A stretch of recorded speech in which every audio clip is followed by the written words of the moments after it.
இப்போ சொல்லு. ஃப்ரெண்ட்ஸ், சரி இங்கே எல்லாம் ஜாக்கிரதையாக இருங்க. நீங்கள் புழு பூச்சி, அதுக்கப்புறம் அட்டைப்பூச்சி, ட்ரெயின் பூச்சி தான் இருக்கும். அதான் உங்கள் காலில் கடிச்சா அதில் உங்கள் காலில் இருக்க எல்லா ரத்தமும் வெளியே வரும். அதுக்கப்புறம் நீங்கள் வேறு ஏதாச்சும் ஒன்று வச்சு தான் சரி பண்ணுவோம் ஃப்ரெண்ட்ஸ். சரி, இப்போ டப்புன்னு சத்தத்தை கேட்டாலே அதுதான் வந்துடும். இப்போ அது இருக்க இடம் எதுன்னு சொல்கிறேன். இங்கே பாருங்கள், இதுதான் அது இருக்க இடம். பாருங்கள் எவ்வளோ புல் இருக்கு. இதுக்குள்ளே தான் அதுதான் ஒளிஞ்சிக்கிட்டு இருக்கும். அது நேராக நம்ம எல்லாத்தையும்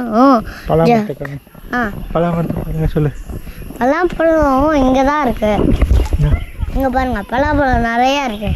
யாரும் தான் வேணுமோ இங்கே வாங்க, எங்கள் கிட்ட நாங்கள் உங்களுக்கு ஒன்று பறிச்சு. சரி, டைம் ஆச்சு, கிளம்புங்க. டாடி, டைம் ஆச்சு, கிளம்புங்க. பாய் பாய். இப்போ நாங்கள் முடிஞ்சது.